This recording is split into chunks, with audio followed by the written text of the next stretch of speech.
जेव्हा मुला-मुलींची एक बैठक होत असते त्यांच्या घरच्यांची, तेव्हा काही गोष्टी अशा असतात, की मुलाकडून सांगण्यात येतं, की आमची समजा मुलाचं 10,00,000चं पॅकेज आहे. पण ते खरंच असतं का? हे कधीच मुलीवालीकडचे विचारत नाही. किंवा बरेचसे असे असतात लोकं, की ज्यांना वाटतं, की मेडिकल संदर्भात काही प्रश्न विचारावे. पण विचारलं तर शब्दाचा अर्थ कोणी वेगवेगळा घेऊ शकतं. मग कोणत्या गोष्टी बऱ्याचशा गोष्टी यात झाकल्या जातात. मुलाकडच्यांचा सर्च रिपोर्ट न घेता मुलीकडच्यांचाही सर्च रिपोर्ट आणि मेडिकल रिपोर्ट्स आम्ही एकमेकापाठींना देऊ. म्हणजे मुलाकडच्यांना मुलीचा जाईल, मुलीकडच्यांना मुलाकडचा जाईल. बरोबर. प्रॉब्लेम केवळ एका साइडला नाही, दोन्ही साइडला कोणाकडे असू शकतो. येस, पण तो येस. मध्यस्थी कायम वाईट ठरतो. नक्कीच. चांगलं झालं तर त्याला कोणी काही बोलत नसतं. वाईट झालं तर त्याला मध्ये घेतलं जातं. 10 पैकी 1 बिघडलं तर वाईट तो होतो.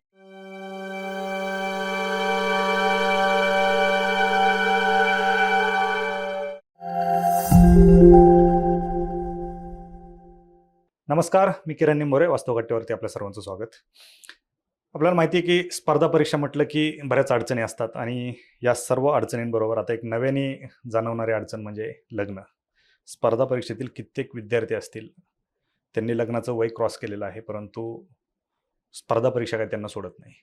परंतु याच विद्यार्थ्यांसाठी आज वास्तवकट्ट्यावरती सरस्वती दृष्टी फाउंडेशनचे वरद देशपांडे सर आणि मृणाली टोपकर मॅडम आलेले आहेत. आपल्या दोघांचंही वास्तवकट्ट्यावरती खूप खूप स्वागत. वरद सरांविषयी सांगायचं झालं तर ते आपल्या तिचं आहेत. स्पर्धा परीक्षेची तयारी ते स्वतः करत होते आणि त्यांची आजपर्यंत 12 पुस्तक आहेत की जे स्पर्धा परीक्षेचे विद्यार्थी अभ्यासत असतात. एकंदरीत सरांविषयी जर बाकी एक महत्त्वाची गोष्ट सांगायची झालं तर सरांचं आधुनिक भारताचा इतिहास जे पुस्तक आहे त्याची इंडिया आणि वर्ल्ड बुक ऑफ रेकॉर्डमध्ये नोंद झालेली आहे. सरांनी स्पर्धा परीक्षेच्या विद्यार्थ्यांसाठी अभ्यास साहित्य देतानाच विद्यार्थ्यांची लग्न कशी जमतील यावर देखील विचार केलेला आहे आणि त्यांच्यासोबत त्यांच्या भगिनी मृणाली टोपकर मॅडम आहेत. त्यांच्याविषयी सांगायचं झालं तर त्या देखील स्पर्धा परीक्षा क्षेत्राशी निगडीत आहेतच. मॅडम योगा टीचर आहेत आणि फर्टिलिटी स्पेशलिस्ट आहेत. मॅडमकडून आपण महिलांविषयी विवाह व्यतिरिक्त इतर ज्या काही गोष्टी आहेत त्या देखील जाणून घेणार आहोत. या दोघांनी मिळून यज्ञव्रत विवाह संस्था या स्पर्धा परीक्षार्थींसाठी आणि एकंदरीत इतर तरुण तरुणींसाठी स्थापन केलेले आहे. आणि आज स्पर्धा परीक्षेचे जे काही विद्यार्थी आहेत यांच्यामध्ये लग्न जमण्याचं प्रमाण खूप कमी आहे. लग्नासाठी आपले तरुण नवरी शोधतायत आणि तरुणी नवरदेव शोधतायत. परंतु आपण पाहतो की अनेक मॅट्रिमोनियल साईट आहेत, परंतु आपले विद्यार्थी तिकडे जात नाहीत आणि स्पर्धा परीक्षार्थींसाठी हा एक युनिक प्रयोग आहे. नक्की ही विवाह संस्था काय आहे आणि एकंदरीत या सरस्वती दृष्टी फाउंडेशन अंतर्गत काय काम चालतं हे आज आपण यांच्याकडून जाणून घेणार आहोत. दोघांचंही पुन्हा एकदा वास्तवकट्ट्यावरती स्वागत. सर्वप्रथम आपण विवाह संस्थेकडे येणार आहोतच, परंतु तुमची हे जे काही दृष्टी फाउंडेशन आहे, सरस्वती दृष्टी फाउंडेशन, याच्याविषयी थोडक्यात माहिती सांगा. सरस्वती दृष्टी फाउंडेशन ही संस्था आम्ही 1.5 वर्ष पहिले सुरू केलेली आहे. संस्थेमध्ये जवळपास आमचे सर्व फॅमिली मेंबर्सच आहेत. तर याचे संस्थेचे बरेचसे उपक्रम आहेत. त्यातला महत्त्वाचा एक उपक्रम म्हणजेच की सरस्वती देवीचं मंदिर. तेलंगणामध्ये बासरमध्ये एक सरस्वती देवीचं प्रसिद्ध मंदिर आहे भारतातलं. Yes. तर लहान मुलांना शिक्षण देण्यापूर्वी जो पाटी-पूजनाचा एक संस्कार केला जातो, तर त्याच्यासाठी खास सर्वजण तिकडे जात असतात. कुठून-कुठून भारतातून लोकं तिथे येतात. तर आपल्या महाराष्ट्रात सुद्धा सरस्वती देवीची त्या मंदिराची एक कमतरता आहे. वास्तविक पाहता बुद्धिमत्तेचं प्रतीक आपण ज्याला म्हणतो ते म्हणजे सरस्वती देवी. तर त्या सरस्वती देवीचं मंदिर व बालसंस्कार केंद्र, पाटीपूजनाचा कार्यक्रम आणि यालाच अनुसरून काही सामाजिक गोष्टी पण जसं की विवाह जुळवणी संस्था हा पण एक आपण त्याच्यामध्ये एक उपक्रम ठेवलेला आहे. तंटामुक्ती केंद्र, बऱ्याचशा छोट्या-छोट्या गोष्टी असतात पण त्याच्यामुळे लोकांना कोर्टाची पायरी चढावं लागते. या गोष्टींना आळा घालण्याच्या अनुसार आपण एक तंटामुक्ती केंद्र पण तिथं सुरू केलेले, महिला आधार केंद्र पण आहे. तर तसाच एक उपक्रम आपल्या ब्रॉशरमध्ये टोटल 12-13 उपक्रम आपण दिलेले आहेत. तर जवळपास 1.5 वर्षापासून जेव्हा आपण हे ब्रॉशर या संस्थेच्या माध्यमातून लोकांसमोर येतोय, तर विवाह जुळवणी संस्था या उपक्रमाकडे तुम्ही आवर्जून लक्ष घाला. कारण सध्याची परिस्थिती जी आहे, ही अत्यंत वेदनादायक परिस्थिती झालेली, की जे नोंदणी करण्यासाठी मॅट्रिमोनियल साईटवर जातात किंवा विविध विवाह जुळवणी केंद्र असतात जिथं जातात. त्यांना अनुभव फार वाईट आहेत. ते कदाचित आपण ऐकले तर आपल्याला असं वाटतं, की म्हणजे एवढा हा सेन्सिटिव्ह विषय आहे. यातसुद्धा लोकं पैशासाठी बरीचशी यांची पिळवणूक होती आहे लोकांची. तर तुम्ही जर का एका सामाजिक संस्थेच्या माध्यमातून जर का ही विवाह जुळवणी संस्था सुरू करत असणार, तर याचा नक्कीच खूप चांगला फायदा होऊ शकतो. कारण बऱ्याचशा मंदिरामध्ये असं एक रजिस्टर्ड असतं, की त्याच्यामध्ये मुलावाल्याकडचे त्यांचं नाव नोंदणी करतील, मुलीकडचे नाव नोंदणी करतील. ते एखाद्या वर्षातून एकदा मेळावा पण घेतात. परंतु त्याचा फॉलोअप घेण्यासाठी कोणतीतरी टीम असणं, त्याला कायदेशीर बाबीच्या अनुसार त्याला मार्गदर्शन करणं आणि त्या गोष्टी पुढे घेऊन जाण्यासाठी पर्टिक्युलर टीम नसल्यामुळे प्रत्येकजण आपापली नावनोंदणी करतं, तिथल्या प्रोफाईल पाहतं. परंतु मध्यस्थी तिथं एक येत नाही, की एखादी संस्था याच्यावर खरोखर काम करते किंवा देवस्थान काम करत आहे. तर आपण पण मुळात असंच ठेवणार होतो, की तिथं रजिस्टर वगैरे आणि याला बऱ्यापैकी एक छोटंसं स्वरूप असणार होतं, कारण आपल्या ॲक्टिव्हिटीज बऱ्याचशा आहेत. परंतु जेव्हा आपल्याला लक्षात आलं किंवा लोकांनीच आपल्या लक्षात आणून दिलं, की या गोष्टीकडे तुम्ही आवर्जून लक्ष घ्या. तर जेव्हा आम्ही सर्व मृणाली ही पण माझी बहीण आहे. अजून 2 बहिणी आहेत. घरी आई-वडील, आमच्या संस्थेमध्ये पण इतर टोटल एकूण 11 जण आहेत. तर आम्ही याच्यावर मग विचार केला, की याच्यात आपण काय करू शकतो? मग आम्ही लक्षात घेतलं, की हे एकदम सेंट्रलाइज करण्यापेक्षा याला आपण डिसेंट्रलाइज करू. ही आज काळाची गरज बनलेली आणि कोणतंही हे जर का काम आपण चांगल्या पद्धतीने संस्थेच्या माध्यमातून लोकांपर्यंत पोहोचवलं, त्याला अवश्य फायदा होईल. आणि फॉर्च्युनेटली आमच्या घरचे सदस्य बऱ्यापैकी कायदेशीर असल्यामुळे आम्ही एक नवीन कन्सेप्ट काही यामध्ये आणले, की ज्या नक्की आता आजचे लोकं अवेअर होतील या कन्सेप्ट बाबतीत. तुम्ही हे सगळं केलंय, विवाह नोंदणी संस्था हे केली. म्हणजे कन्सेप्ट कशी सुचली तुम्हाला आणि स्पर्धा परीक्षार्थींनाच तुम्ही का डोळ्यासमोर ठेवलंय? अ, जे की आम्हाला आत्तापर्यंत लोकांनी त्याच्यात बरचसं सुचवलेलं आहे, की मुला-मुलींचं दोघांचंही वय वाढत चाललेलं आहे. खूप ठिकाणी प्रयत्न करतायत, पण त्यांना जो रिस्पॉन्स पाहिजे तसा रिस्पॉन्स मिळत नाही आहे किंवा बऱ्याचशा असं पण आहे, की विवाह झालेला आहे आणि नंतर पुन्हा आज त्यांना काउन्सिलिंग नसल्यामुळे किंवा काही छोट्या-छोट्या गोष्टींमुळे पुन्हा कोर्टात जायची त्यांच्यावर वेळ येते. डिव्होर्सचं प्रकरण वाढत चाललेलं आहे. लॉकडाऊननंतर पण याचं आपण बरेचसे उदाहरणं म्हणजे जास्त प्रमाणात पाहतोय. म्हणून आपल्या लक्षात आले, की नेमकं याचं कारणं काय आहेत? जेव्हा आम्ही आमच्या संपर्कात जेवढे पण काही ॲडव्होकेट्स आहेत, सगळ्यांशी फॅमिलीमधले, माझी सख्खी बहीण जी आहे चैताली, ती पण फॅमिली लॉयरच आहे. तर तेव्हा आम्हाला लक्षात आलं, की जेव्हा एखादी विवाह जुळवणी संस्था आहे, ती विवाह जुळवणी संस्था म्हणजे दोघांची पण जेव्हा आपण एक दुसऱ्यांना प्रोफाईल पाठवतो, जेव्हा एक प्रायमरी स्टेजच्या नंतर गोष्ट जाते, तेव्हा हे हात काढून घेतात विवाह जुळवणी संस्थेवाले, की आता तुम्ही तुमचा पहा, ही आमची फी आहे आणि तुम्ही तुमच्यानुसार कंटिन्यू करू शकता. यांना फी मिळाली हे हातवर करून घेतात. परंतु काही गोष्टी अशा असतात, की जेव्हा मुला-मुलींची एक बैठक होत असते त्यांच्या घरच्यांची, तेव्हा काही गोष्टी अशा असतात, की मुलाकडून सांगण्यात येतं, की आमची समजा मुलाचं 10,00,000चं पॅकेज आहे. पण ते खरंच असतं का? हे कधीच मुलीवाल्याकडचे विचारत नाही किंवा बरेचसे असे असतात लोकं, की ज्यांना वाटतं, की मेडिकल संदर्भात काही प्रश्न विचारावे. पण विचारलं तर शब्दाचा अर्थ कोणी वेगवेगळा घेऊ शकतं. मग कोणत्या गोष्टी बऱ्याचशा गोष्टी यात झाकल्या जातात. फक्त पत्रिकेचा प्रश्न कोणी उपस्थित करतं, की पत्रिका तुम्हाला पाहिजे आहे का? पाहिजे नाही आहे का? या गोष्टीला एक महत्त्व देतं. पण खरंच तुमच्याकडे वेगळं पण काय असणार? मग आमच्या ह्याच्यात कसं आहे, की मेडिकल रिपोर्ट आणि सर्च रिपोर्ट या बाबींवर आपण भर दिलेला आहे, की आमची संस्था जेव्हा एक प्रायमरी स्टेजच्या पुढे गोष्ट जाते मुलीकडून, तेव्हा मुलीवाल्याकडचे आम्हाला विचारू शकतात, की "हां, आम्हाला ही मुलाची प्रोफाईल आवडली, पण यांचा आम्हाला सर्च रिपोर्ट मिळेल का?" बरं. तेव्हा आम्ही त्यांना सर्च रिपोर्ट देतो, ज्यामध्ये मुलांनी आमच्या संस्थेच्या परिचयपत्रामध्ये जी काही माहिती भरली, त्याची आम्ही पुन्हा एकदा शहानिशा करतो. खरंच समजा सांगितलं इंजिनिअर आहे, तो खरंच इंजिनिअर आहे का? त्याचं आम्ही डिग्रीचं सर्टिफिकेट पाहणार. उत्पन्न सांगणार, की आमचं उत्पन्न एवढं आहे. ते खरंच तेवढं आहे का आम्ही सॅलरी स्लिप किंवा आय-टी रिटर्नच्या माध्यमातून ते पण चेक करणार. म्हणजे प्रत्येक गोष्ट जी तिथं सांगितली जाते ती खरोखर बरोबर आहे का? ॲक्चुअली हे सगळेजण चेक करतच असतात, पण ते अनौपचारिकरित्या आहे. त्या गावातलं असेल, मग रिलेटिव्हजच्या माध्यमातून, नातेवाईकांच्या माध्यमातून त्यांना विचारेल, इकडून-तिकडून माहिती काढेल. पण औपचारिक कोणतंच माध्यम नाहीये. आणि मुळात तसा प्रयत्न जरी केला कोणी, की म्हणजे मुलीकडच्याच पाहुण्यांमधून एकाने विचारलं, की तुमची सॅलरी स्लिप दाखवा किंवा तुमची डिग्री दाखवा किंवा तुमचं मेडिकल चेकअप करावं लागेल. तर तेव्हा तो मनुष्यच वाईट होऊन जातो. कारण विचारणारा मनुष्य, कारण गोष्टी त्या पुढे जाणार आहे, आपण कशाला वाईट व्हायचं म्हणून कोणी याच्यात रोल घेत नाही. बरोबर. इव्हन आम्ही जरी ती सुरुवात केली असती, की माझी एक मॅट्रिमोनियल एक साईट आहे किंवा मी एक विवाह संस्था चालवतो, ती गोष्ट मी नाही करू शकणार. परंतु जेव्हा एखादी संस्था असते, ती हे काम करू शकते कारण ते पर्टिक्युलर माझंही म्हणणं नाही आहे, यांचंही म्हणणं नाही. त्या संस्थेचे काही रूल्स आहेत, जे की तुम्हाला फॉलोच करावे लागतील. त्यानुसार हे संस्थेच्या माध्यमातून काम पुढे जाऊ शकतं. आणि बऱ्याचशा डिव्होर्सच्या प्रकरणांमध्ये प्रमाण हेच आहे. मेडिकल चेकअप, प्रीमॅरिटल मेडिकल चेकअप आणि प्रीमॅरिटल सर्च रिपोर्ट या गोष्टी न केल्यामुळे मग नंतर लक्षात येतं 3-4 वर्षानंतर, की अरे यांना तर हा हेरिडिटरी डिसीज होता, की ज्याच्या माध्यमातून आम्हाला आत्ताशी कळालं आणि पुन्हा हे प्रकरण इथे येऊन पोहोचलं किंवा आम्हाला चुकीची माहिती सांगितली होती, की यांच्याकडे 10 एकर शेती आहे, पुण्यात एक फ्लॅट आहे, घर आहे. पण ते खरंच ती शेती पण सामूहिक असते का त्यांची स्वतःची असते, त्यात किती हिस्से असतात किंवा घर जरी असेल किंवा फ्लॅट जरी असेल, ते लिटिगेशनमध्ये, डिस्प्यूटमध्ये हे कोणीच पडताळून पाहत नाही.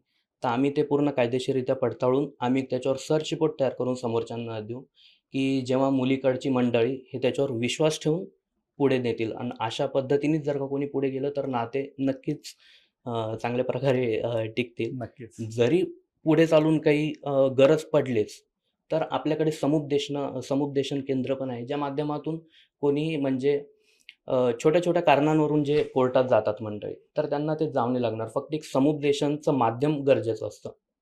प्रत्येकामध्ये एक इगो येतो. तर तो फक्त एकदा समुपदेशनाच्या माध्यमातून त्यांची जर का आपण एक भेट घडवून दिली, समुपदेशन केलं, तर ते प्रश्न तिथल्या तिथंच मिटतात. आणि असा आम्हाला खूप अनुभवसुद्धा आलेले आहेत आमच्याच फ्रेंड सर्कलमध्ये. इव्हन कोर्टात जरी जायची वेळ आली, कोर्ट पहिले म्हणतं डिव्होर्स घेण्याच्या पहिले, की समुपदेशनाची प्रक्रिया कंपल्सरीच आहे. त्या माध्यमातूनच तुम्हाला पुढे जावं लागणार. एवढ्या समुपदेशनाला महत्त्व दिलेलं आहे. कारण सगळ्यांना वाटतं, की आम्ही कोर्टाची पायरी चढू. मुलगी पण म्हणते, मुलगा पण म्हणते, की आम्ही कोर्टात जाऊ, कोर्टातून निकाल घेऊ. पण ही गोष्ट दोघांसाठीही ते पाहिजे तेवढी वाटते तेवढी सोपी नसते. दोघांनी यात खूप डिफिकल्टीज येतात आणि दोघांचंही खूप म्हणजे आयुष्यातले महत्त्वाचा पूर्ण टप्पा यातच वाया घालवत आहेत. नक्कीच. आणि सॉरी हां. पण याच्यामध्ये जसं सांगितलं की आम्ही मुलाकडच्यांचा सर्च रिपोर्ट घेऊ, तर हा केवळ मुलाकडच्यांचा सर्च रिपोर्ट न घेता मुलीकडच्यांचाही सर्च रिपोर्ट आणि मेडिकल रिपोर्ट्स आम्ही एकमेका पार्टींना देऊ. म्हणजे मुलाकडच्यांना मुलीचा जाईल, मुलीकडच्यांना मुलाकडचा जाईल. बरोबर. प्रॉब्लेम केवळ एका साईडला नाही, दोन्ही साईडला कोणाकडे असू शकतो. तर तो क्लिअॅरिटी असणार की हे दोघांचेही सर्टिफिकेट्स आहेत. याबरोबर तुम्हाला पुढे कसं जायचंय ते राहील असं. बरोबर. आणि म्हणजे त्याच्याबरोबर तुम्ही एक्सेप्ट करत असाल काही इफ इन केस काही मेडिकल कंडिशन्स आहेत बाबा. असं कोणीच नाही की कोणाला काही मेडिकल कंडिशन नाहीये. बरोबर. जर मेडिकल कंडिशन काही आहे तर त्यामध्ये समुपदेशन सुद्धा आम्ही करतो त्याच्यामध्ये. नक्कीच. म्हणजे तुम्ही विश्वासू आणि जबाबदार मध्यस्थीचं काम करता. म्हणजे बरोबर. ग्रामीण भागामध्ये ज्यावेळेस एखादं लग्न जमवतं, हो. गावामध्ये कोणीतरी असतो असा, एक हम्म. मध्यस्थी की असतो. तो मध्यस्थी असतो. त्याचं कामच वर्षांपासून तेच असतं. Yes, yes. पण तो मध्यस्थी कायम वाईट ठरतो. नक्कीच. चांगलं झालं तर त्याला कोणी काही बोलत नसतं. वाईट झालं तर त्याला मध्ये घेतलं जातं. 10 पैकी 1 बिघडलं तर वाईट तो होतो. Yes, yes, त्यामुळे yes. जेव्हा संस्था असते तेव्हा आम्ही पहिल्यापासून हा मुलाकडचाही आमचा पार्ट नाही, मुलीकडचाही आमचा पार्ट नाही. आम्ही कम्प्लिटली एक संस्था बरोबर. आहोत. तुम्ही बरोबर. एक गोष्ट करताय की मेडिकल असेल किंवा इतर गोष्टी त्या तुम्ही चाचपताय. जनरली एखादा मुलाकडच्यांनी जर कडच्यांना जर विचारलं की नाही तुमच्या मेडिकल सर्टिफिकेट आम्हाला पाहिजेत किंवा मुलीकडच्यांनी विचारलं तुमचे सॅलरी स्लिप पाहिजेत, कुठेतरी इगो दुखावला जातो. अगदी बरोबर. बरोबर. आणि या गोष्टी जर तुम्ही मध्यस्थी म्हणून जर करत असाल तर दोन्ही बाजूला काहीच प्रॉब्लेम नाही. कसं असतं मनामध्ये दोघांच्याही असतं हां, मेडिकल अगदी रिपोर्ट घ्यायचं, पण ते बरोबर. बोलायचं कोणी? बोलायचं कोणी इथून विषय होते. बोलण्यासाठी. हा त्रयस्थ जर एखादी संस्था किंवा एखादी व्यक्ती असेल तर ती बोलू शकते आणि त्याच्यातून बऱ्याच गोष्टी म्हणजे काही गोष्टी अशा असतात की त्या गोष्टींमुळे डिवोर्स पर्यंत प्रकरण जातं आणि त्या इथंच थांबतील. निश्चितच या सगळ्या गोष्टी होत असताना बऱ्याचपैकी आपण पाहतो की लग्नानंतर किंवा लग्नापूर्वी मुलींचे भरपूर प्रॉब्लेम असतात. तुम्ही योगा टीचर आहात, बऱ्याच फर्टिलिटीचे पण प्रॉब्लेम येतात आणि ग्रामीण भागातल्या विशेषतः ज्या मुली असतात त्यांना बऱ्याच गोष्टी माहिती नसतात. कुठल्या गोष्टी टाळायच्या, कुठल्या गोष्टी करायच्या. बरोबर. काय सांगाल तुम्ही कशा पद्धतीने मुलींनी या गोष्टीकडे पाहिलं पाहिजे? तर जसं आपण म्हणतो काळानुसार गोष्टी बदलतात. तर बऱ्याच म्हणजे आपण बघू शकतो 90s नंतर मुलींमध्ये वाढत्या वयात हा पीसीओडी, पीसीओएस हा प्रॉब्लेम खूप कॉमन आहे. म्हणजे आपण म्हणू शकतो 10 पैकी 6 मुलींना हा प्रॉब्लेम असतोच. तर हे काय वाईट आहे का? नाही. ही लाईफस्टाईल आहे. यानंतरचं म्हणजे 90s नंतरचं जे काही खात आहोत, जी काही लाईफस्टाईल आहेत किंवा आय-टी कल्चर म्हणू शकतो. फक्त आय-टी म्हणून नाही. ओव्हरऑल जे काही कल्चर सुरू झालंय की नाईट शिफ्ट आहे, जागरण आहे रात्रीचं. त्यामुळे शरीरावर पडणारा हा परिणाम आहे पीसीओडी, पीसीओएस. तर यामध्ये तुमची लाईफ चेंज कशी करायची? ॲटलीस्ट प्री मॅरेज त्याचे आम्ही कॅम्प घेतो की तुम्ही 1 ते 1.5 महिना पूर्णपणे नैसर्गिकरित्या तुम्ही स्वतःच्या शरीराला कसं छान ठेवू शकतात याचे आम्ही कॅम्प घेतो. आणि इफ इन केस तुमचं असं नाही की फक्त ज्यांचे आम्ही लग्न लावून देणार आहोत ही गोष्ट त्यांच्यासाठीच आहे. तुमचं लग्न झालं आहे, तुम्ही खूप वर्षांपासून ट्राय करत आहात, तरीही बाळ होत नाहीये, तर त्यावेळेसही आम्ही याच्यामध्ये मदत करतो, की तुम्ही कव्हर कसं करू शकतात. आणि हे फक्त मुलीमध्ये प्रॉब्लेम आहे आपण असं म्हणू शकत नाही. जशी मुलींची लाईफस्टाईल आज वेगळी आहे, तशीच मुलांची आहे किंवा कितपत जास्त आहे. वर्किंग प्रमाण आजही आपल्या समाजात मुलांचं बऱ्यापैकी जास्त आहे. बरोबर. सो प्रॉब्लेम हा लाईफस्टाईलचा आहे. एकंदरीत जो प्रॉब्लेम येत आहे, तो लाईफस्टाईलचा आहे. तर आपण असं नाही म्हणू शकत, आमच्या काळात असं नव्हतं, तुमच्याच काळात असं आलं. कारण काळ बदललाय, गोष्टी बदलली आहे, तर या गोष्टी नव्याने येतील, पण त्याच्यावर उपाय आहे. तर आपण प्री मॅरेज सुद्धा त्याचे कॅम्प घेतो. याच्या व्यतिरिक्त दोघांनी फिट कसं राहावं, फक्त बाळ होणं हे याला महत्त्व दिलेलं नाहीये. तुमचं ओव्हरऑल शरीराची प्रकृती चांगली कशी तुम्ही ठेवायला हवं, तुमची लाईफस्टाईल कशी मेंटेन करायला हवी, त्याच्याने तुमचे टेन्शन्स किती कमी होईल. बऱ्याच जणांना आजकाल मानसिक त्रास जास्त होत आहे. का? कारण नव्याने गोष्टी आल्यामुळे सहन होत नाही. दोघंही वर्किंग आहेत, दोघांनाही तेवढाच टेन्शन आहे, सगळा व्याप दोघांनाही आहे. तर त्यामध्ये तुम्ही समतोल कसा राखायला पाहिजे, पेशन्स लेव्हल तुमची कशी वाढवायला पाहिजे, हे योगाच्या माध्यमातून आम्ही त्यांना शिकवतो. अगदी बरोबर. कारण जनरली आता आपण पाहिलं की आपण जर तुम्ही स्पर्धा परीक्षेविषयी जर बोललो, तर स्पर्धा परीक्षेच्या मुलींची लाईफस्टाईल कशी आहे सध्याची? सकाळी 7:00ला लायब्ररीत येणे, रात्री 11:00ला रिटर्न जाणे. दिवसभर बसून अभ्यास करणे, बरोबर. मेसचं खाणे. आपल्याला माहिती आहे मेसमधून काय मिळतं. काय सांगाल तुम्ही या मुलींना? कशा पद्धतीने त्यांनी काळजी घेतली पाहिजे? पहिली गोष्ट तर जेव्हा तुम्ही लग्नासाठी विचार करत आहात, तेव्हा तुम्ही नेमकं तुमचं ध्येय काय ते ठरवलं पाहिजे. तुमचं वाढत्या वयात तुम्ही जर अभ्यासातच आहात, तर त्याच्यामध्ये ॲटलीस्ट तुम्ही ट्राय करा, की अभ्यासाव्यतिरिक्त तुम्ही बाहेरच्या जगात सुद्धा थोडंफार काम करायला घ्या. काम करायला काय म्हणजे काय, की फक्त तुम्ही लायब्ररीत बसून तुम्हाला इन फ्युचर तुम्हाला पाठ दुखणे येणारच. कोणी बरोबर. असू द्या, मुली असू द्या, मुलं असू द्या, तुम्ही जास्त वेळ बसूनच राहाल, तर तुम्हाला पाठ दुखणी येणार. पोटावरचं फॅट तुमचं वाढत जाणार. बसून तेच होणार. तर सिटिंग एक्सरसाइज तुम्ही काय करू शकतात, आम्ही याच्यामध्ये सांगू शकतो. मी असं म्हणणार नाही कोणालाही, की तुम्ही अभ्यास थांबवा किंवा तुम्ही तुमचं काम थांबवा. पण आहे त्याच्यामध्ये शरीराची प्रकृती कशी राखायची त्यावरती पण आमचे कॅम्प होत असतात. बरोबर. जसं मी कॉर्पोरेटमध्ये सुद्धा योगा घेते. सो कॉर्पोरेटवाल्यांना हेच योगामध्ये आम्ही शिकवतो, की कंटिन्यू तुमची बसून असतात. तुम्ही तुमचे मीटिंग्स किंवा तुमचे काम सोडून पूर्ण वेळ आराम करू शकता असं नाहीये. पण आहे त्या वेळेमध्ये तुम्ही शरीराला कसं नीट ठेवू शकता त्यावर आम्ही फोकस करतो. अगदी आणि बरोबर. वाढतं वय आलं म्हणल्यावरती तुम्हाला प्रॉब्लेम्स आले. तर आम्ही असं सांगू पण इच्छितो, की तुम्ही 30च्या आधी लग्न करायला घेतलात, तर अजून बेस्ट राहील. बाकी डिसिजन प्रत्येकाचा हा वैयक्तिक असतो. नाही, लग्नाचं वय आता आपण पाहतो की सरासरी लग्नाचं वय वाढत चाललंय. काय सांगाल म्हणजे जे वाढत चाललंय त्याच्यामुळे देखील प्रॉब्लेम वाढत असतील? बिलकुल. तुमची शरीराची ताकद वाढत्या वयात नंतर कमी होत चालली आहे. आज जे काही प्रॉब्लेम्स आपण बघत आहोत, की ओव्हरऑलच लग्नानंतरचं सहन होत नाहीये आपल्याला, चिड खूप होते, राग खूप वाढलाय, मायग्रेन वाढलाय, सायनस वाढलाय किंवा दुखणं वाढलंय, पी-सी-ओ-डी, पी-सी-ओ-एस वाढलेलं आहे. तर जेव्हा तुम्ही एक प्रॉपर एजमध्ये लग्न करतात, त्यावेळेस तुम्ही कॅपेबल असतात सगळं सहन करण्यासाठी. 30शी नंतर तुम्ही 30शीच्या आधीच्या लाईफला एकदम सेट झालेलं असतात. तुम्हाला तो कम्फर्ट लेव्हल नंतर सोडावासा वाटत नाही. सो लग्नानंतर प्रत्येकाचं आयुष्य बदलतं. मुलगी असू द्या, मुलगा असू द्या. सो त्यांनी कमी वयामध्ये सेट व्हावं आणि त्याप्रमाणे तुम्हाला स्थळ मिळावं, ही आमची इच्छा आहे, की प्रत्येकाला वयाप्रमाणे व्यवस्थित छान स्थळ मिळावं. त्यांचे आम्ही मेडिकल चेकअप पण करणार. वाढत्या वयात कोणालाही क्लिअर मेडिकल रिपोर्ट्स मिळू शकत नाही. सो त्याला आम्ही असं सांगू इच्छितो, की तुम्ही व्यवस्थित वयामध्ये करा. पण यामध्ये सुद्धा ज्यांचं वय वाढलंय त्यांनी रजिस्ट्रेशन करू नये का? तर असं नाही. त्यांनी हमखास करावं. तुमचं वय कितीही असू द्या, लग्नाचा आनंद हा सर्वांनी घ्यावा. नक्कीच. संसाराचा. पण हे त्याच्यासाठी रजिस्ट्रेशन कुठे करायचं? रजिस्ट्रेशन आमची यज्ञव्रत म्हणून विवाह संस्था आहे. तुम्ही त्याच्यामध्ये रजिस्ट्रेशन करू शकता. त्याच्याबद्दल माहिती अजून वरद सर व्यवस्थित अजून सांगू शकतील नक्कीच. रजिस्ट्रेशनच्या बाबतीत. कारण तेही गरजेचं आहे. आपण बोलतो याच्यावरती, पण रजिस्ट्रेशन कुठं करायचं, कोणी करायचं, कोण करू शकतं, त्याची फीज काय आहे, बरोबर. कसं आणि कोण कोण करू शकतं याच्यामध्ये, हे गरजेचं आहे ना. बरोबर.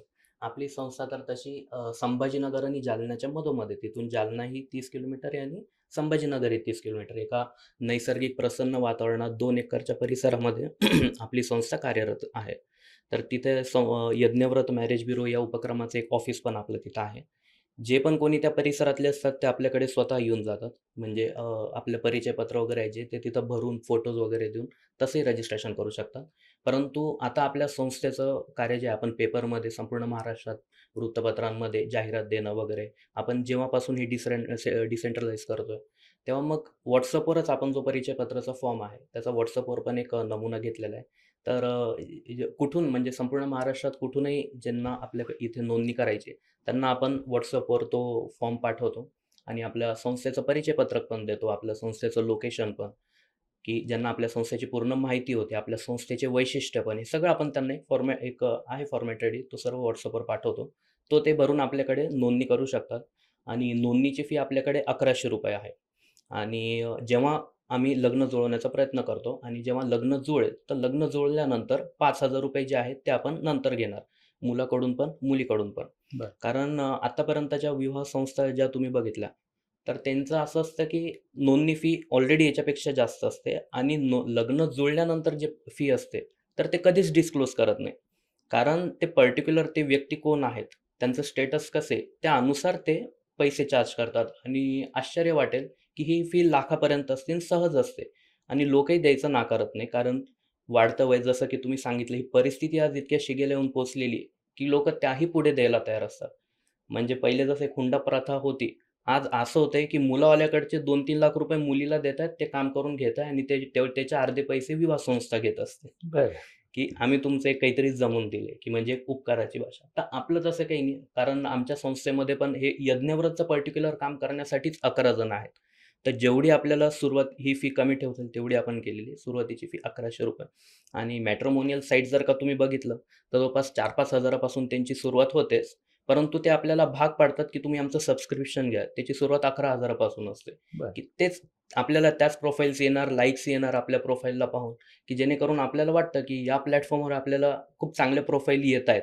आपण यांचं सबस्क्रिप्शन घ्यायला काही हरकत नाही.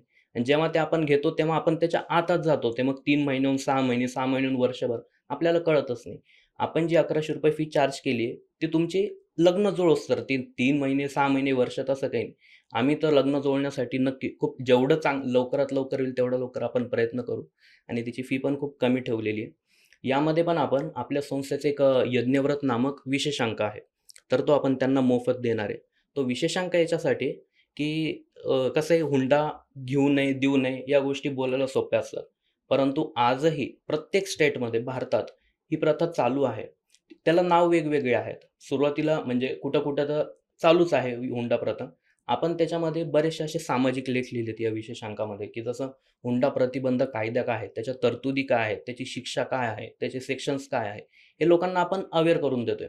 पुन्हा अजून सुकन्या समृद्धी योजना काय आहे, जी की खूप महत्त्वाची योजना आहे केंद्र सरकारची, की जो अत्यंत गरीब आहे तिथून ते जो अत्यंत श्रीमंत आहे, सर्वांसाठी ही योजना आहे, की जे त्याचा लाभ घेऊ शकतं. परंतु अशा काही-काही योजना असतात, की ज्या खूप चांगल्या आहेत, पण त्या लोकांपर्यंत पोहोचत पोहोचतच नाही नाही. किंवा माहीत जरी असलं सगळ्यांना असं वाटतं नाही, ते पर्टिक्युलर कोणत्या कॅटेगरीसाठी असू शकतं किंवा त्याला एक आर्थिक निकष असू शकतो. ते आपल्यासाठी नसेल असं गृहीत धरून असतं मिडल क्लास फॅमिली तरी. ही ॲक्चुअली खास मिडल क्लास फॅमिलीसाठी तर खूपच चांगली आहे आणि गरीबातला गरीब जरी माणूस पाहिलं तर ₹250 पासून ते ₹1,500 महिना याच्यामध्ये आपण या बँकेच्या खात्यामध्ये आपण टाकू शकतो सुकन्या समृद्धी योजना. तर त्याची आपण पूर्णतः माहिती दिली. उदाहरणासहित दिली, की आज तुमची मुलीचा जन्म झाला, 1 वर्षाच्या आत तुम्ही खातं काढलं, तर 18व्या वर्षापर्यंत तुम्हाला ते जेवढी रक्कम असेल महिना तेवढी भरणे. नंतर गव्हर्नमेंट त्याच्यावर किती व्याज देतं, त्याची तुम्हाला मुलीच्या लग्नाच्या वेळेस किती फायदा होऊ शकेल, हे आपण माहिती दिली आहे आणि सांगायला आनंद होतो, की आपली संस्था स्वतः हे खातं उघडूनही देणार आहे. नुसतं माहिती देण्यापुरतं आपण ठेवलं नाही.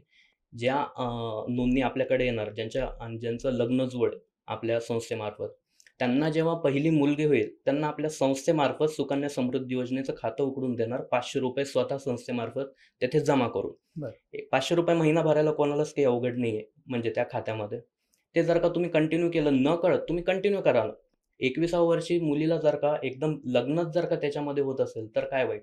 आणि आपण सवयच लावतोय, की आम्ही तो उघडून देणार. तुम्हाला ते भरायचे तर भरा, पण आम्ही स्वतः ₹500 एक आमचा स्वतःचा आग्रहच समजा तुम्ही, की तुम्ही ती योजना घ्यायलाच पाहिजे म्हणून. बरोबर.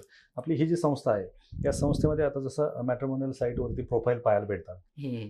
तसं आपल्याकडे जर समजा एखादी मुलगी असेल, तर तिला मुलांचे प्रोफाईल कसे पाहायला मिळतात?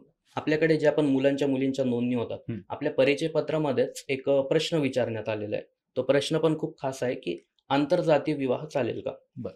मग बरेचसे आजकाल जनरेशन अशी झालेली किंवा आजकालची मेंटॅलिटी पण अशी इथपर्यंत येऊन पोहोचली, की आम्हाला काही हरकत नाही.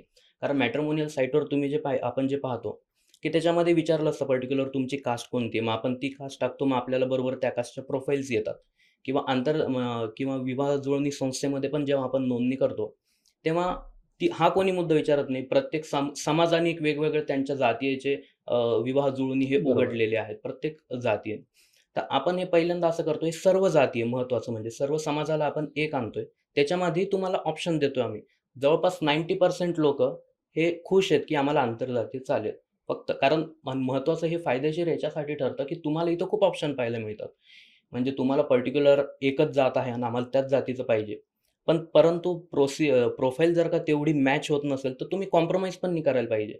आणि सगळे म्हणजे या बाबतीत खुश आहेत, की आम्हाला दुसरी पण मुलगी सुशिक्षित पाहिजे, मुलगी चांगली पाहिजे, ते त्यांची अपेक्षा सांगतात. मग ही या जातीत असले तरी आंतरजातीय असेल, तरी आम्हाला काही हरकत नाही. परंतु हा प्रश्न विचारायला आजपर्यंत कोणी तयार नव्हतं. जे की आपण विचारतोय आणि सगळ्यांचं म्हणणं आलं आंतरजातीय. मग ज्यांना जातीय पाहिजे असेल त्यांच्यासाठी आपण एक वेगळा पूर्ण ग्रुप तयार केलेला असतो. ज्यांना आंतरजातीय चालेल त्यांना इतर जातीचे पण प्रोफाइल्स पाठवण्यात येणार. बरं. एकंदरीत आता तुम्ही या विवाह संस्थेवरती काम करताय. काय अडचणी येत आहेत नक्की? लग्न जमवत असताना बऱ्याच अडचणी येतात. काय तुम्हाला जाणवतं? जेव्हा आम्ही विचार केला म्हणजे हे सर्व उपक्रम चालू करायच्या पहिले, हे उपक्रम कसा चालेल याच्या पहिलेच याच्यातल्या अडचणी काय आहेत, आम्ही हे जाणून घेण्याचा प्रयत्न केला आणि अक्षरशः तुम्हाला सांगतो आम्ही त्या नोट डाउन केलेल्या आहेत. कोणकोणत्या गोष्टी आहेत, की ज्याच्यामुळे जे लग्न जुळलेले आहेत किंवा जे लग्न जमलेत त्याच्यानंतर त्याच्यामध्ये क्लॅशेस उद्भवत आहेत किंवा ते सक्सेसफुल नाही ठरत आहे. 1-2 वर्षानंतर पुन्हा काहीतरी तिथं वादून कोर्टात चालले. ते कारणं काय आहेत नेमकं? हे सगळे फॅमिली ॲडव्होकेट्सकडून आम्ही कारणं काढलेत.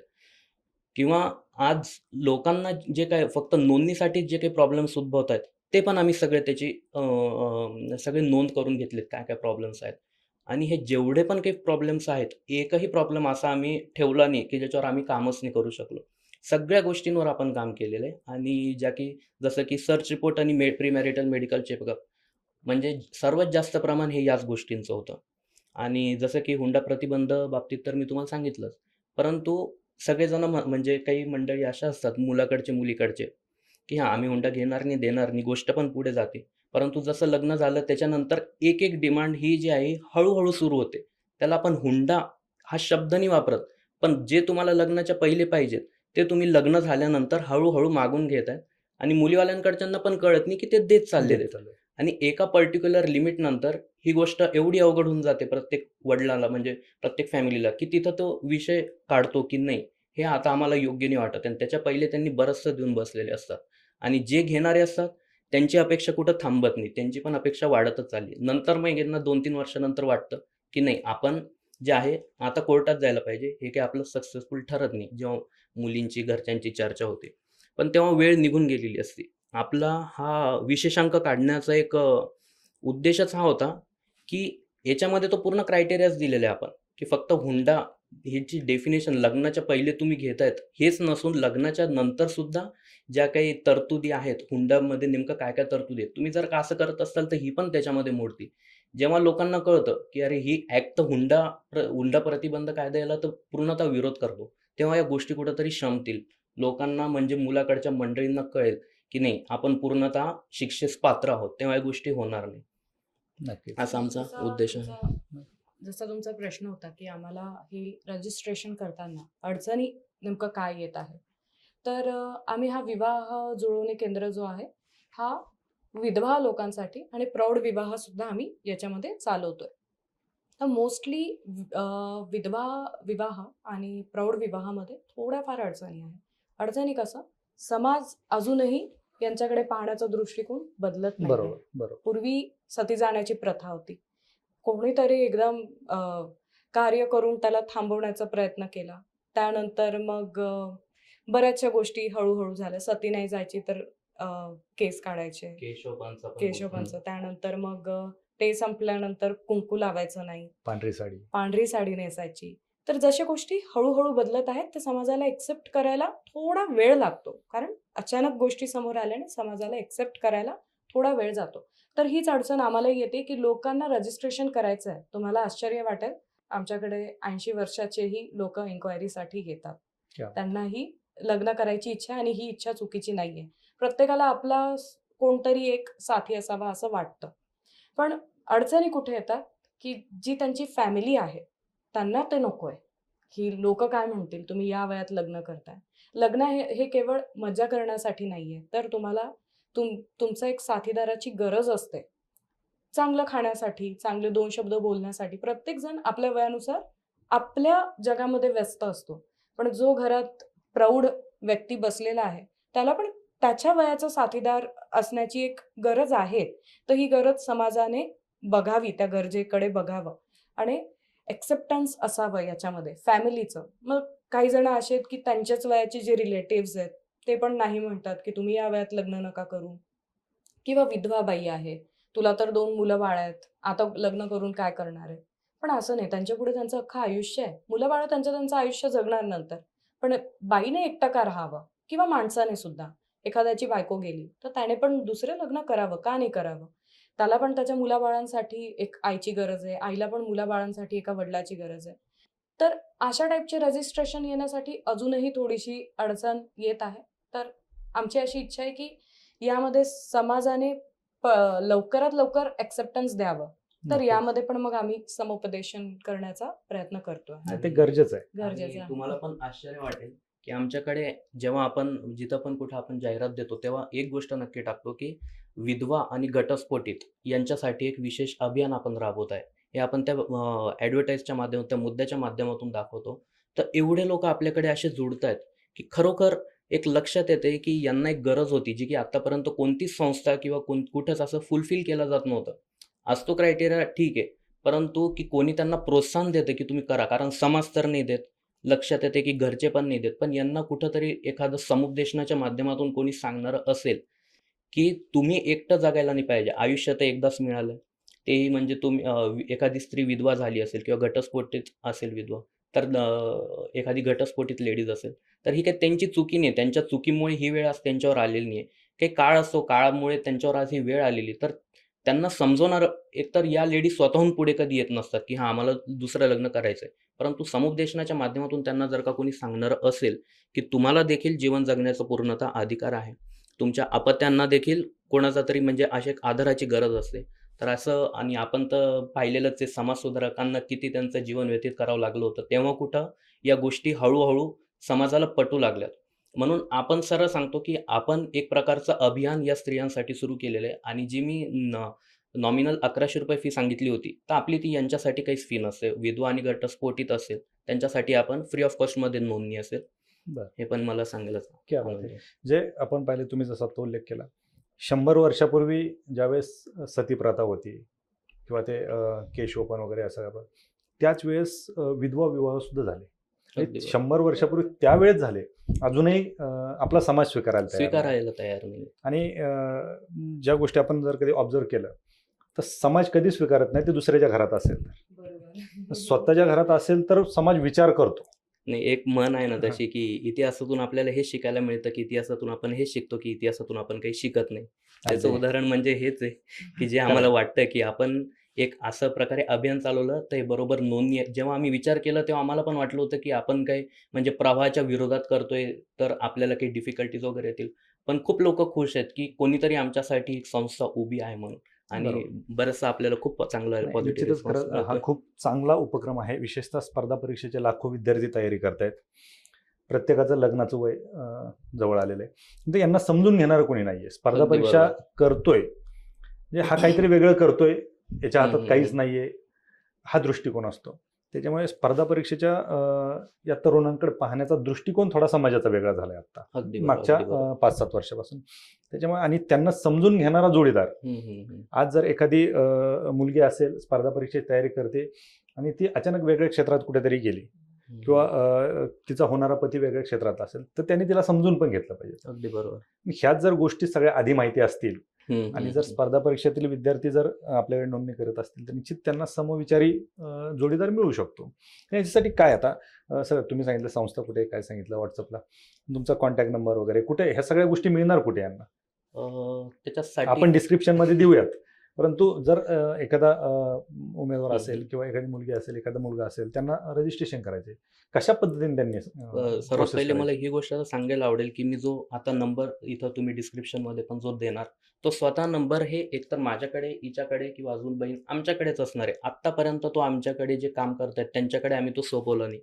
1 महिन्यापासून आम्ही जे हा सर्वांचे कॉल्स जे घेतोय किंवा जे काम प्रत्यक्षात यांच्याशी टचमध्ये येऊन करतोय, तेव्हा आपल्याला एक गोष्टी लक्षात येत आहेत. त्याच्यावर आपण पुन्हा एक सोल्युशन काढायचा विचार करतोय. जर का आपण ते कोणाच्या एक आम्ही संस्था उभी केली आहे, एक माणूस ठेवलाय आणि ते हे काम करतंय. आम्ही इथपर्यंत नाही थांबत आहे. आम्ही स्वतः वेळ देऊन याच्यामध्ये काम करतोय, की आता ज्यांचे पण कोणाचे फोन येईल त्यांचा प्रत्यक्ष माझ्याशीच कॉन्टॅक्ट होईल किंवा यांच्याशी होईल. याच्यामुळे काय आपल्याला समोरच्यांच्या अडचणी लक्षात येतात आणि आपण त्याच्यावर व्यवस्थित काम देखील करू शकतोय. तर मोबाईल नंबर तर तुम्ही डिस्क्रिप्शनमध्ये दिलाच असेल. संपूर्ण महाराष्ट्रात कुठं जरी कोणी कोणालाही नोंदणी करायची आहे, तर ते आपल्याकडे अगदी सहजरित्या नोंदणी करू शकतं.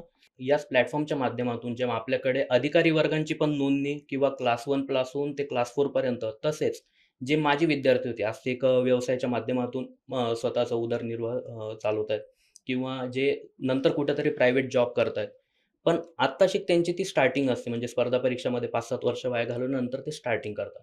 मग जर का याच क्षेत्रातली जर का मुलीची प्रोफाईल त्यांच्या समोर आली, तर या मुली समजून घेऊ शकतात त्यांचं दुःख काय? कारण तेही ऑलरेडी त्याच दुःखामध्ये सध्या आहेत. अगदी, अगदी बरोबर. बाकीच्या मुलींचं जर का आपण मॅट्रिमोनियल साइटवर किंवा बाकी विवाह संस्थेकडे जर का आपण प्रोफाईल पाहतो, तर कोणी नक्की हे विचार करतो 5-7 वर्ष काय केले आणि 5-7 वर्ष यांचे वायाच गेलेले. तर ते वाया गेलेले नसून त्यांनी प्रामाणिकपणे एका अ, न अभ्यासाच्या ह्याच्यात वेळ दिलेला होता प्रामाणिकपणे. ते होऊ नाही शकलं याचा अर्थ तुम्ही फेल्युअर नाही झाले. परंतु या ह्याच्यात जो डिप्रेशनचा काळ येतो, तो एवढा भयानक असतो, की सर्वांना म्हणजे तेव्हाचा प्रश्न सर्वात ज्वलंत असतो तो म्हणजे लग्नाचा, की यांना मुलगी कोण देईल मग आता? किंवा मुलीचं जरी म्हटलं एकदा वय झाल्यानंतर मग हा प्रश्न सर्वांसाठीच आहे, मुलांसाठी पण, मुलींसाठी पण. म्हणून मला लक्षात आलं, की आपण जे काही हे विवाह जुळणीच्या माध्यमातून जे पण काही इथं काम करतोय, हा वर्ग पण खूप मोठा आहे, की ज्यांच्यासाठी जर का आपण हा प्लॅटफॉर्म तयार केला, तर अधिकारी वर्गापासून ते म्हणजे तुम्हाला सांगतो आमच्याकडे असं पण नोंदणी आहे, की ₹1.5 लाख हे वार्षिक उत्पन्न आहे आणि त्यांचीही प्रोफाईल एका मुलीकडून ही येते. कारण 1.5 लाख म्हणजे आश्चर्यच वाटेल. ₹1.5 लाख बरोबर. वार्षिक म्हणजे एक एक प्रकारे त्यांना घरून पॉकेट मनीच येतीये आणि ते घालवतात. पण मुलींना हा विश्वास आहे, की ठीक आहे.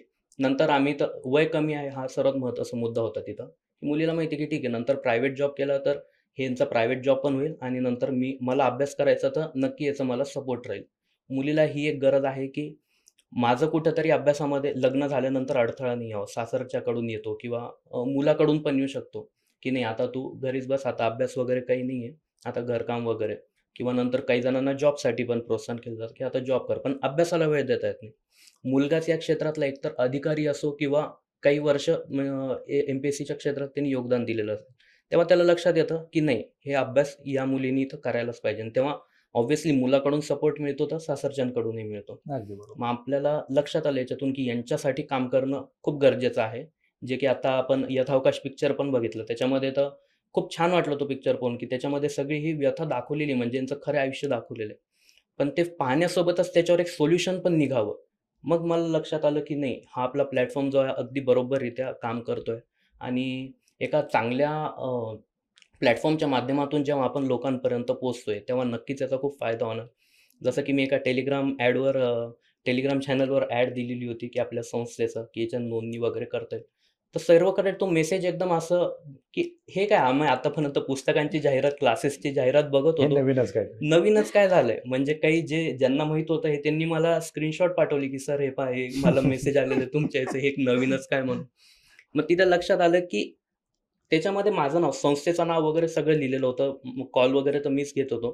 पण त्याच्यातून लक्षात हे आलं, की स्वतः आपण समोर चांगल्या प्लॅटफॉर्मच्या माध्यमातून आज गरज आहे स्वतः समोर येण्याची. कारण बऱ्याच जणांना हे पटलेलं पण आहे, रजिस्ट्रेशन्स पण येत आहेत, नोंदणी पण होतीये. तर आपण कुठेतरी येणं गरजेचं आहे आणि आपल्या संस्थेचे जे काही उद्दिष्ट आहेत, की जे की आत्तापर्यंत आपण तुम्हाला सांगितले, हे एवढे संस्थेचे उद्दिष्ट घेऊन पण कोणी काम करतंय, हे लोकांना जेव्हा माहीत होईल, तेव्हा लोकं प्रामाणिकपणे आपल्याशी नक्कीच, जुळून नक्कीच. जातील आणि आपल्याला आता हेच कार्य करायचं आहे. नक्कीच. खरं तर आज समाजामध्ये आपण पाहतो, की लग्न ज्यावेळेस जमवायचं असतं एखाद्या मुलीचं, त्यावेळेस त्या मुलीला लवकर मुलगा भेटत नाही हं, हं. आणि व्हाईस वर्सा. मुलांची तीच सेम परिस्थिती आहे. अडचणी आहेत. अडचणी आपण पाहतो, की आज मुलींची संख्या खूप कमी आहे. ते तर आहे. त्याच्यामुळे मुलींची लग्न लगेच जमतात. पण नाही. का? तर त्यांना त्यांच्याला एक जोडीदार पाहिजे असतो. त्यांच्या अपेक्षा वगैरे ह्या सगळ्या आणि आपण ग्रामीण भागात पाहतो, की या पाहुण्याचा मुलगा, त्या पाहुण्याचा मुलगा लिमिटेशन्स येतात कुठेतरी हं, हं, हं. आणि तो दुवा या दोन्हींमधला दुवा तुम्ही आता झालात आणि अगदी बरोबर. तो जो काही गॅप होता, तो तुम्ही भरून काढताय. निश्चित ही जी काही तुमची विवाह संस्था आहे, हं. विशेषतः सुरुवातीला आपण जसं बोललो, की मेडिकल सर्टिफिकेट असेल, त्यांची सॅलरी स्लिप असेल, या गोष्टी कुणी मागत नाहीत. नाही मागत. इच्छा प्रत्येकाची असते. बरोबर. दोन्ही पार्टीची इच्छा असते, पण बोलायचं कोणी? आणि फार सेन्सिटिव्ह विषय येस कारण आणि हा सेन्सिटिव्ह विषय तुम्ही लावून धरलाय, समोर आणलाय. त्याच्यामुळे निश्चित याच्यातून दोन्ही बाजू ज्या असतील त्या भक्कम होतील.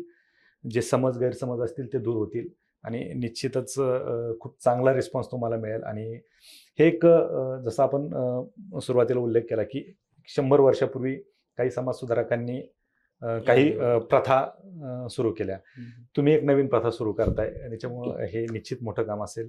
भविष्यामध्ये तुमच्या विवाह संस्थेमधून अनेक विवाह जुळले जातील आणि यशस्वी होतील. वेगवेगळे उपक्रम तुम्ही घेऊन येताय. निश्चित तुम्हाला या सगळ्या कार्यासाठी शुभेच्छा आणि खूप वास्तव खूप धन्यवाद. कट्ट्यावरती खरं तुम्ही संकल्पना मांडली. त्याबद्दल तुमच्या दोघांचंही खूप खूप आभार. खूप धन्यवाद. सर.